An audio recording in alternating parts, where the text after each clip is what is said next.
हाय friends, मैं हूं Neha. Welcome to my channel. आज मैं डांस से हटकर आपसे कुछ अलग शेयर करना चाहती हूँ। कोरोना के इस नए ट्रेंड में ये वायरस डायरेक्टली हमारे लंग्स पर अटैक करता है और हमारे लंग्स की कैपेसिटी को डाउन करता है, जिसकी वजह से लंग्स डैमेज हो रहे हैं और आज हम ये प्रॉब्लम हम कहीं देख ही रहे हैं। तो ऐसे में मैं आपको कुछ ऐसे बेसिक एक्सरसाइजेस बताना चाहती हूँ जिससे हमारे रेस्पिरेटरी ट्रैक्ट स्ट्रॉन्ग होगा, हमारे लंग्स की कैपेसिटी भी बढ़ेगी, लंग्स में ऑक्सीजन बराबर पहुँचेगी और ऑक्सीजन लेवल बॉडी में बढ़ेगा। तो आइए फ्रेंड्स, मैं आपको ये एक्सरसाइजेस बताती हूँ। फ्रेंड्स, अब मैं आपको कुछ ब्रीथिंग एक्सरसाइजेस बताने वाली हूँ। ये एक्सरसाइजेस हमारे डेली रूटीन के लिए बहुत ज़्यादा ज़रूरी है और हमारा टाइम एडजस्ट कर दिन में एटलीस्ट 20 to 25 मिनट का टाइम सेट कर इसे एक बार करनी ही है। तो फ्रेंड्स, आइए मैं स्टार्ट करती हूँ। पहले हमारी बॉडी स्ट्रेट कर लीजिए, सीधे स्ट्रेट बैठ जाइए, हाथों की पोजीशन इस तरीके से रख लीजिए और अब डीप ब्रीथ कीजिए।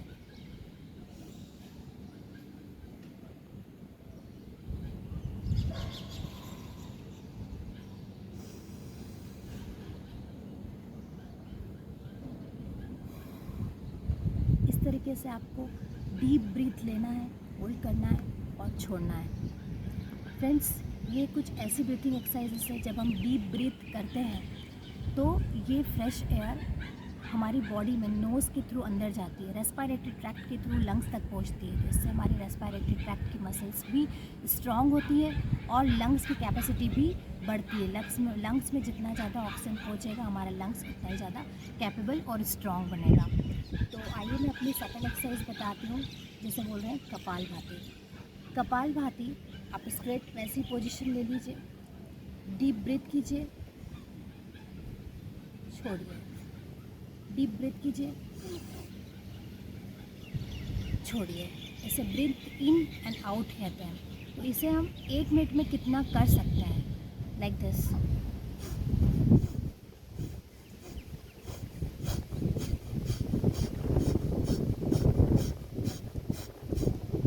फ्रेंड्स, इसे कपालभाति बोलते हैं।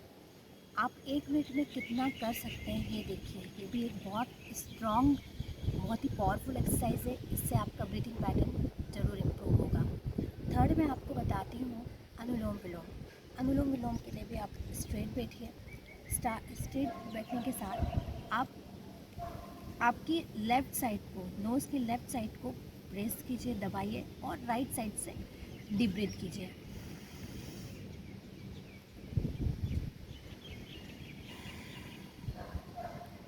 राइट साइड से हवा लेनी है, सांस खींचनी है और लेफ़्ट से छोड़ देनी है। वैसे ही लेफ़्ट साइड से भी खींचनी है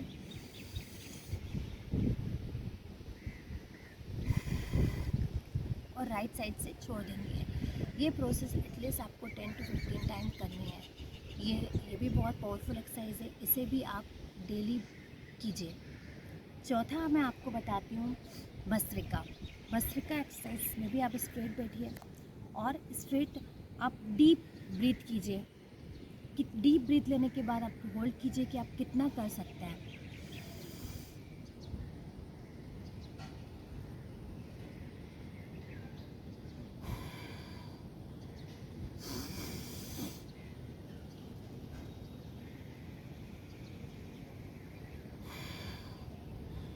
इस तरीके से आपको ये एक्सरसाइज कंटिन्यू करनी है। ये भी आप 5 मिनट तक कीजिए कंटिन्यूस। तो आपको खुद आप फील करेंगे कि आपकी बॉडी एनर्जेटिक हो रही है। ओके फ्रेंड्स, अगला एक्सरसाइज मैं आपको बताती हूँ भ्रामरी। भ्रामरी में आप ये देखिए, आप इस तरीके से आपके अंगूठे को आपको कहाँ रखना है और आपको क्या पोज लेना है। इसमें इस तरीके से आप कीजिए, ब्रीथ कीजिए, छोड़िए और एक छोटा साउंड ओम ओम बोलना है हमें यहाँ।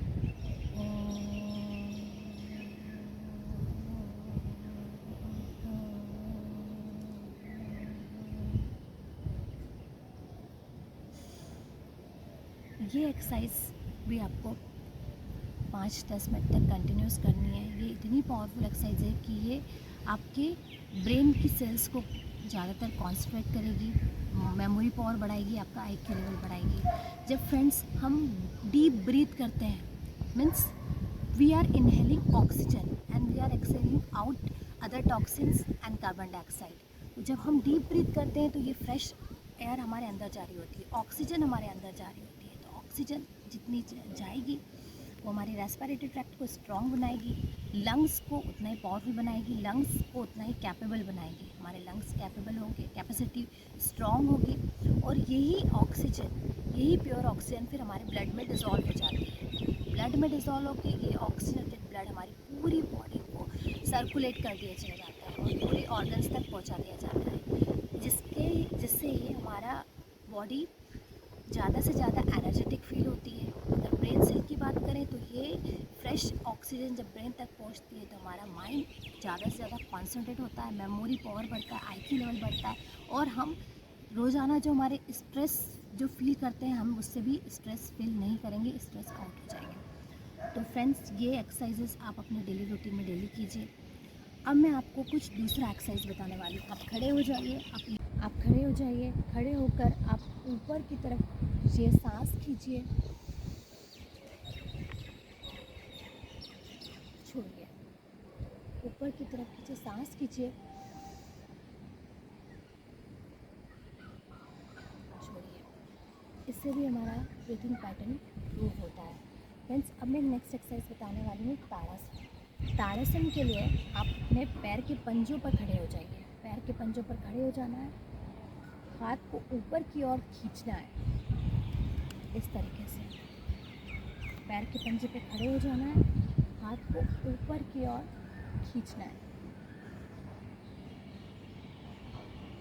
ये एक्सरसाइज करने से हमारी जो रेस्पिरेटरी मसल्स हैं वो खींचती हैं, वो ऊपर की ओर खींचती हैं, और उसमें ज़्यादा से ज़्यादा स्पेस बनता है। जितना ज़्यादा स्पेस होगा उतना ऑक्सीजन फिल होगा, तो रेस्पिरेटरी मसल्स उतनी स्ट्रॉन्ग होंगी और लंग्स कैपेसिटी भी बढ़ेगी और ऑक्सीजन भी हमारी बॉडी में बढ़ेगा। तो ये एक्सरसाइजेस भी बहुत ज़रूरी है, एटलीस्ट आप 5 मिनट कीजिए ऐसे।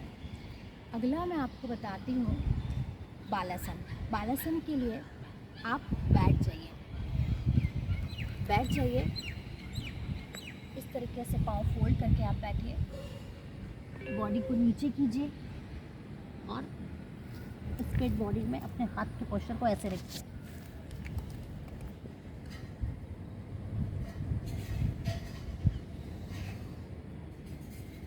फ्रेंड्स, ये जो एक्सरसाइजेस है ये इसे बालासन बोलते हैं।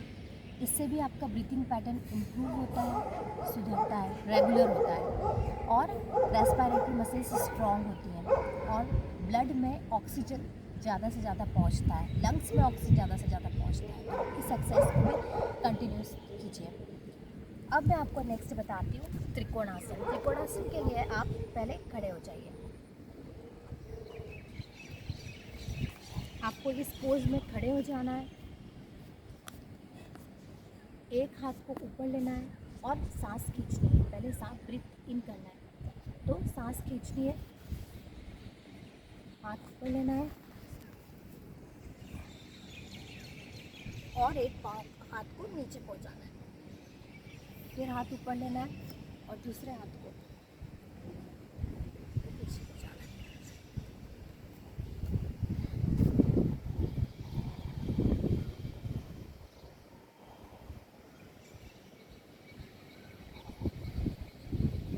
फ्रेंड्स, इसे त्रिकोणासन बोलते हैं। इस एक्सरसाइज से जो हमारे पेट की मसल्स है वो उसकी एक्सरसाइज होती है और इससे हमारा रेस्पिरेटरी सिस्टम इम्प्रूव होता है। तो फ्रेंड्स, ये कुछ एक्सरसाइज थी जिसे हमें हमारे डेली रूटीन में फॉलो करना ही है, जिससे हम खुद ही अपने आप को बेटर थोड़े दिन फील करने लग जाएंगे और हमारा इम्यून सिस्टम और हमारी इम्यूनिटी भी बढ़ेगी। फ्रेंड्स, अब मैं आपको लंग्स कैपेसिटी टेस्ट के लिए बताने वाली हूँ कि हम किस तरीके से चेक कर सकते हैं घर में कि हमारे लंग्स कितने स्ट्रॉन्ग हैं। इसके लिए आप अपने आप को टेस्ट करने के लिए पहले आप डीप ब्रीथ लीजिए और उसके बाद आप ब्रीथ होल्ड कीजिए। हमें ये चेक करना है कि हम कितनी देर अपनी ब्रीथ होल्ड कर सकते हैं। अगर इस टेस्ट में आप 30 सेकंड या 45 सेकंड के अबव तक आप ब्रीथ होल्ड कर सकते हैं तो that means you have a strong lungs, आप कैपेबल हैं। और अगर आप बाय द वे आप इतना ब्रीथ होल्ड नहीं कर पा रहे हैं, बाय द वे आप 15 सेकंड 10 से 15 सेकंड तक कर रहे हैं, तो यहाँ हमें सोचना है कि हाँ, हमें अभी ज़रूरत है कि हमारे लंग्स को स्ट्रॉन्ग करना है। तो आप इसमें यही वाले एक्सरसाइज को दिन में 2 बार कीजिए, चेक कीजिए। आप डेफिनेटली 1-2 दिन में पाएंगे कि आप इम्प्रूव करेंगे, आपका लेवल इम्प्रूव होगा और इसमें आप ब्रीथ को होल्ड कर पाएंगे ज़्यादा से ज़्यादा। बट हाँ, अगर आप हार्ट के पेशेंट हैं, ब्लड प्रेशर के पेशेंट है, या कोई रिसेंट सर्जरी हुई है, या प्रेग्नेंट वुमन है, अगर कोई भी प्रॉब्लम है तो आप फिर ये टेस्ट मत कीजिए। सेकंड टेस्ट मैं आपको बताती हूँ कि हमें वॉक करके चेक करना है। मीन्स आप पहले ऑक्सीमीटर से आपका ऑक्सीजन लेवल चेक कर लीजिए। इफ़ इट इज़ 97 और 98, that mean it is a perfect okay for you. But जब आप वॉक करते हैं, वॉक 5 मिनट से 6 मिनट तक लगातार करते हैं और तेज़ वॉक करते हैं, तब डेफिनेटली आपका हार्ट बीट उस समय बढ़ता है। और उसके बाद जब आप ऑक्सीजन चेक करते हैं तो आपका ऑक्सीजन लेवल अगर 97 98 उसी लेवल पर आ रहा है तो ये सही है आपके लिए। लेकिन अगर आपका ऑक्सीजन लेवल उस समय 3 से 4% घट जाता है, 92 93 पर आ जाता है, तो हमें इस समय ये सोचने की ज़रूरत है कि हमें अब अपने लंग्स को और इम्प्रूव करना है। तो ये कुछ लंग्स कैपेसिटी टेस्ट थे फ्रेंड्स, जो आज मैंने आपके साथ शेयर किए।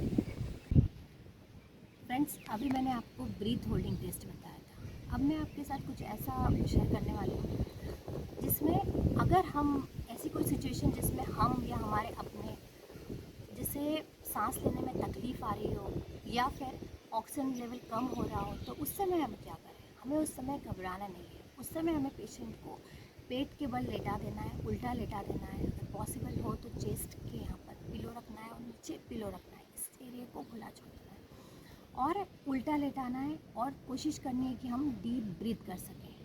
डीप ब्रीथिंग उस समय ज़्यादा इम्पॉर्टेंट है। तो ये कोशिश डेफिनेटली उसमें आपका ऑक्सीजन लेवल बढ़ेगा और ये बहुत अच्छा भी रहेगा।